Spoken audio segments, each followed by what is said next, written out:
నమస్తే friends, welcome back to my channel. నేను మీ దుర్గస్ kitchen. ఈరోజు మన కిచెన్లోని మెంతికూరతో కర్రీ ప్రిపేర్ చేయబోతున్నానండి. మరి ముందుగా మన ఛానల్ కొత్తగా ఎవరైనా చూస్తున్నట్లయితే మొదటి నుండి చివరి వరకు స్కిప్ చేయకుండా చూడండి. అప్పుడే ఈ రెసిపీ ఎలా తయారు చేసేది మీకు అర్థమవుతుందండి. మరి ప్రతి ఒక్కరు కూడా ఈజీగా చేసుకునే రెసిపీ, సింపుల్గా ప్రిపేర్ చేసుకోవచ్చు, ఆరోగ్యానికి చాలా మంచిది. మరి ఈ విధంగా ప్రిపేర్ చేసేసుకున్నాము. చూడండి, ఈ విధంగా ప్రిపేర్ చేశాను నేనైతే. మరి వీడియోలోకి వెళ్ళి చూసేద్దాము. ఒక మీడియం సైజు మెంతికూర కట్ట తీసుకున్నానండి. ఒక 20 రూపాయలది మీడియం సైజు కట్ట. ఇలా శుభ్రంగా ఒలిసి కడిగి వడారబెట్టాను. ఇప్పుడు మరి ఇది పక్కన ఉంచుకొని మిగతా ప్రాసెస్ చూద్దాం. ముందుగా స్టవ్ వెలిగించుకొని బాండీ పెట్టుకున్నాను. మరి ఇది కొంచెం వేడైన తర్వాత మనం పల్లీలు వేయించుకుందాము. అలా పల్లీలు వేయించేసుకుందామండి. ఒక 2 స్పూన్ల మందం ఉంటాయి చిన్న స్పూన్తో. పెద్ద స్పూన్ అయితే 1 స్పూనే అవుతాయి. కొన్ని కర్రీ కొంచెం కాబట్టి కొన్ని పల్లీలు వేయించుకుంటున్నాను. మరి ఒక చిన్న స్పూన్ మందం నువ్వులు వేశాను. మరి ఎక్కువ కర్రీ చేసుకునేవారైతే కొంచెం ఎక్కువ వేసుకోండి నువ్వులైతే. మరి నేనైతే తక్కువ కాబట్టి కొంచెం వేస్తున్నాను. 1 స్పూన్ అంత జీలకర్ర వేశాను. ఇవన్నీ కూడా దోరగా వేయించేసుకోవాలి. నిదానంగా సిమ్లో పెట్టి నిదానంగా వేయించేసుకోవాలండి. మరి అందరూ కూడా ఈజీగా చేసుకునే రెసిపీ, ఆరోగ్యానికి చాలా మంచిది. షుగర్ ఉన్న వారికి చాలా మంచిది. ఇలా వారానికి 1-2 సార్లు వండి పెడితే మాత్రం వారికి ఆరోగ్యం కూడా బాగుంటుంది. ఈ మెంతాకు కర్రీ మరి చపాతీ, రోటీ, పుల్కాలోకి, అన్నంలోకి చాలా బాగుంటుంది. మరి ఈ విధంగా మీరు కూడా మీ ఇంట్లో ఒకసారి ప్రిపేర్ చేయండి. ఎలా ఉందో మాకు కామెంట్ చేయడం మర్చిపోకండి ఫ్రెండ్స్. చూడండి, ఈ విధంగా వేయించేసుకోవాలి. మనకి వేగిపోతున్నాయి. మరి సిమ్లో ఉంచి వేయించుకుంటే పల్లీలు లోపటికంటే వేగిపోతాయి. హైలో పెడితే మాత్రం మాడిపోయినట్లు అవుతాయి. ఈ విషయాన్ని గమనించండి. మరి ఇలా నిదానంగా వేయించేసుకోవాలి. వేయించుకొని పక్కన పెట్టుకుందాము. మన దుర్గా ఫ్యామిలీ అందరూ కూడా నోటిఫికేషన్ అందితే తప్పకుండా వీడియో ఓపెన్ చేయండి, ఒక లైక్ ఇవ్వండి. మరి మర్చిపోకుండా ఒక లైక్ ఇచ్చి షేర్ చేయండి మీ ఫ్రెండ్స్కి, ఫ్యామిలీ మెంబర్కి. తప్పక లైక్ ఇస్తారని అనుకుంటున్నానండి. చూడండి, మనకి వేగిపోయాయి. ఇప్పుడు మరి అదే బాండి పెట్టుకొని మనం కొంచెం ఆయిల్ వేసేసుకొని, ఒక 2 స్పూన్ల మందం ఆయిల్ వేసాను. ఈ మెంతాకు ఏదైతే ఉందో అది వేసి వేయించుతున్నాను. ఇది మొత్తం కూడా వేయించేసుకోవాలి. ఈ ఆయిల్లోనే ఉడికించేసుకోవాలి. నిదానంగా ఉడికించుకుందాం, ఆడకుండా సిమ్లో ఉంచుకొని ఉడికించుకోవాలి. ఈ విషయాన్ని గమనించండి. హైలో పెట్టామా మాడిపోతుంది. అందుకని సిమ్లో ఉంచుకొని నిదానంగా వేయించేసుకోవాలి. ఈ విధంగా వేయించుకోండి. ప్రతి ఒక్కరు కూడా మిస్ అవ్వకుండా చూడండి. ఇలాంటి మంచి మంచి రెసిపీస్ కోసం మన దుర్గాస్ కిచెన్ని సబ్స్క్రైబ్ చేసుకోవడం మర్చిపోకండి. మనకి ఇది వేగిపోయింది. చూడండి, ఈ విధంగా వేగిపోయింది. మరి ఇంకొంచెం వేగాలి. ఇప్పుడు మనం పల్లీలు ఇవన్నీ తీసి పక్కన పెట్టాం కదా, ఈ చల్లారి పెట్టుకుందాము. తర్వాత మరొకసారి ఇది అడుగంటకుండా అలా వేయించుకోవాలి నిదానంగా. మనకు మెత్తగా కుక్ అయిపోతుంది. ఈ విధంగా వేయించామంటే దీన్ని ఆయిల్లో వేసి అలాగా నొక్కి పడుతూ ఏమైనా కాడలు ఉంటే ఉడికిపోతాయి. చూడండి, మనకి వేగిపోయింది. ఇది ఇంకా తీసుకొని పక్కకు పెట్టుకుందాము. ఒక గిన్నెలోకి పెట్టాను. మొత్తం షిఫ్ట్ చేసి ఇది పక్కన ఉంచుకొని మిగతా ప్రాసెస్ చూద్దాం. మళ్ళీ అదే బాండీలోని మరి కొంచెం ఆయిల్ వేసేసుకొని 3 స్పూన్ల ఆయిల్ వేసాను. ఇది కొంచెం వేడైన తర్వాత మిగతా ప్రాసెస్ ఏంటో చూద్దాం. మరి ఈజీగా చేసుకోవచ్చండి. ఒక 10 వెల్లుల్లి తీసుకొని గర్భాలు తీసే తొక్కంతా తీసేసి మరి చిన్న చిన్న ముక్కలు కట్ చేసి కచ్చపచ్చగా దంచి వేసాను. వెల్లుల్లి వేస్తే చాలా బాగుంటుంది ఈ కర్రీలోనైతే. మరి ఈ విధంగా ఫ్రై చేసుకోవాలి వీటిని కూడా. వెల్లిపాయల ఫ్లేవర్ చాలా మంచిది, ఆరోగ్యానికి కూడా చాలా మంచిది, హార్ట్కి కూడా చాలా మంచిది. ఈ విషయాన్ని గమనించండి. కొంచెం జీలకర్ర వేసాను. 1 స్పూన్ అన్ని పోపు గింజలు వేసాను. ఇప్పుడు వీటిని ఫ్రై చేసుకుందాము. మీడియం ఫ్లేమ్లో ఉంచి ఫ్రై చేస్తున్నానండి వీటిని. ఎల్లిగడ్డ వేగాలి కాబట్టి ఈ విషయాన్ని అబ్జర్వ్ చేయండి. చాలా మంచిగా రుచిగా వచ్చిందనమాట ఈ కర్రీ అయితే. కరివేపాకు వేసాను, కొంచెం కరివేపాకు వేసాను. ఒక మీడియం సైజు ఉల్లిపాయ తీసుకొని చిన్న ముక్కలు కట్ చేసి పెట్టాను. అలాగే 2 పచ్చిమిర్చి తీసుకొని చిన్న చిన్న ముక్కలు కట్ చేసి పెట్టాను. ఇప్పుడు ఉల్లిపాయలు వేసుకున్నాం కదా, అలా వేసుకోండి. వేసుకున్న తర్వాత అలా కలుపుకోండి. అలా ఈ విధంగా ఇప్పుడు హై ఫ్లేమ్లోనైనా సరే, మీడియం ఫ్లేమ్లోనైనా సరే వీటిని వేయించుకోవచ్చు. ఈ విధంగా వేయించుకోవాలి. చాలా రుచిగా వచ్చిందండి కర్రీ అయితే. నేను సెకండ్ టైం చేయటం చాలా బాగా రుచిగా వచ్చింది. మనకి ఉల్లిపాయలు త్వరగా వేగిపోవాలి అంటే మరి సాల్ట్ యాడ్ చేస్తే తొందరగా వేగిపోతాయి. ఒక 2 చిన్న స్పూన్తోనే 2 స్పూన్లు సాల్ట్ వేసాను. చాలకపోతే మళ్ళీ తర్వాత అయినా వేసుకోవచ్చు. ముందుగా అయితే ఎక్కువ వేయకూడదు.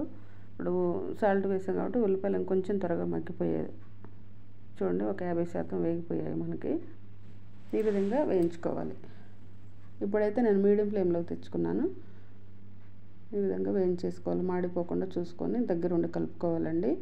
ఈ పోపు అయితే మాడవాసన వస్తే మనకి ఇది కర్రీ టేస్ట్ మారిపోతుంది.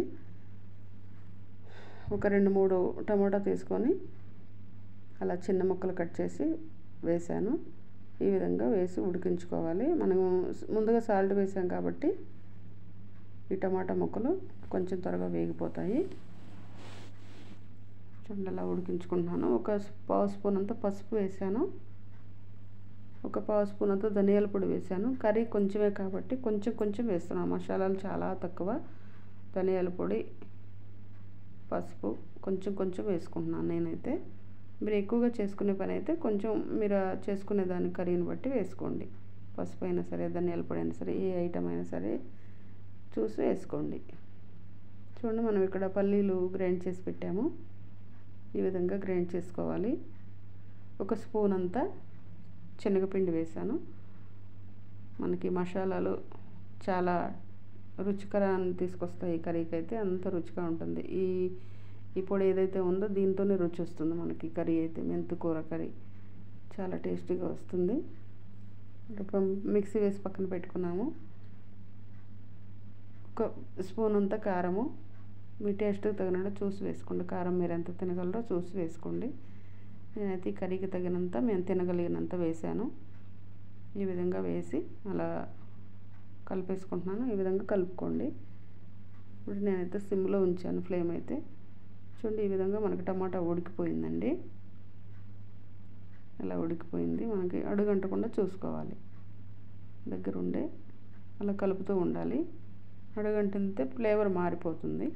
ఈ విషయాన్ని గమనించండి. కొత్తగా నేర్చుకునేవారు ఎవరైనా ఉంటే, బ్యాచిలర్స్ అయినా సరే, కొత్తగా నేర్చుకునేవారైనా, హౌస్ వైఫ్ అయినా సరే ఈజీగా చేసుకునే రెసిపీ అండి. చూడండి, ఇప్పుడు మనం అన్నీ వేసుకున్నాం కదా. ఇప్పుడు మనం ఉడికించుకున్న మెంతాకు వేసాను. ఇంకా అది వేసుకున్న తర్వాత దీంట్లోని మిశ్రమంలో మొత్తం కూడాను కలిపేసుకుందాము. అలా మొత్తం ఈ ఆకును కలిపేద్దాము అంతా కూడా. రుచి అయితే మాత్రం అమోఘంగా వచ్చిందండి.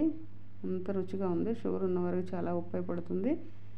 వారానికి 1-2 సార్లు వండి పెడితే వాళ్ళకి ఆరోగ్యం కూడా బాగుంటుందండి ఈ మెంతాకుతోని.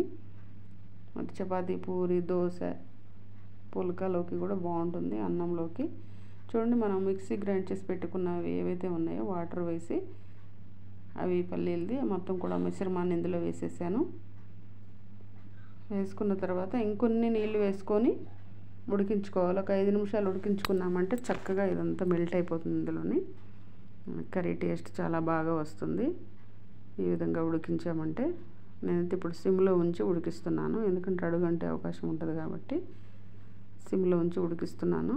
ఈ విషయాన్ని గమనించండి. ఇలా ఉడికించేసుకుందాం. ఒక 5 నిమిషాలు 5-6 నిమిషాలు ఉడికించేసుకుంటే సరిపోతుంది. చక్కగా దగ్గరికి వస్తుంది కర్రీ. రుచి అయితే మాత్రం చాలా చాలా బాగా వచ్చింది. ఒకసారి ట్రై చేసి మీరే ఫిదా అయిపోతారు. అంత రుచిగా వచ్చింది. చూడండి, మనం వేసిన అవి ఏదైతే వాటర్ ఉందో కొంచెం దగ్గరికి వచ్చేసింది ఉడికి. అలా కలుపుకుంటూ ఉండాలి. మిస్ అవ్వకుండా చూస్తారని అనుకుంటున్నానండి. లాస్ట్లోనైతే కొంచెం కొత్తిమీర వేసాను. వేసుకున్న తర్వాత ఒకసారి కలుపుకుందాము. అలా కలిపేసుకోండి మీరు కూడా. చూడండి, మనకి కర్రీ రెడీ అయిపోయింది. ఈ విధంగా ప్రిపేర్ చేసుకున్నాను నేనైతే. మీరు కూడా మీ ఇంట్లో ఇలా ప్రిపేర్ చేసుకొని మీ ఇంట్లో వాళ్ళకి రుచి చూపించండి. ఎలా ఉందో మాకు కామెంట్ చేయడం మర్చిపోకండి.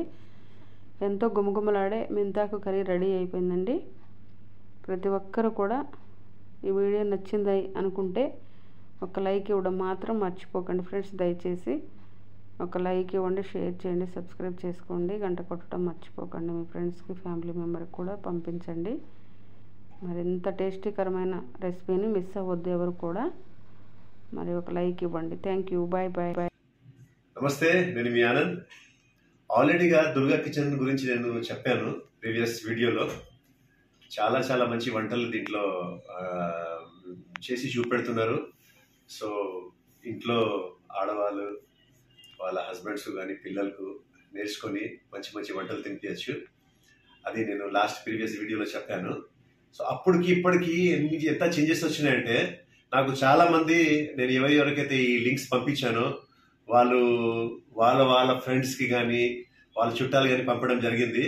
They are very happy. ఏంటంటే అరే మనకు కొన్ని తెలియని కొన్ని వంటలు దీంట్లో నేర్పిస్తున్నారు, మేము చేసి ఇది మా ఇంట్లోకి తినిపిస్తున్నాము, చాలా బాగుంది అని చెప్పేసి మంచి రెస్పాన్స్ వచ్చింది. నాకు కూడా హ్యాపీగా అనిపించింది. ఏంటంటే నేను కూడా 10 మందికి ఇది ఒక ఫార్వర్డ్ చేయడం వలన వాళ్ళకు ఒక మంచి వంట చేయాలని ఆలోచన వచ్చింది, ఒక డిఫరెంట్ గా వెళ్ళాలని వాళ్ళకి ఆలోచన వచ్చింది. అలాగే ఈ దుర్గా ఏదైతే మన ఈ ఛానల్ ఉందో దీనికి కూడా మంచి సబ్స్క్రైబర్స్ వస్తున్నారు, లైక్ చేసే వాళ్ళు వస్తున్నారు, పెద్ద ఎత్తున దీనికి సబ్స్క్రైబర్స్ డైలీగా పెరుగుతున్నారు. సో ఇంకా దీనికి రావాలి, చూడాలి అని నా కోరిక. ఎందుకంటే మంచి వంటలు నేర్పిస్తున్నారు కాబట్టి. So all the best. ఈ ఛానల్ని మీరంతా లైక్ చేయాలి, కామెంట్ చేయాలి, షేర్ చేయాలి, అలాగే సబ్స్క్రైబ్ చేయాలని కోరుకుంటున్నాను. Thank you so much.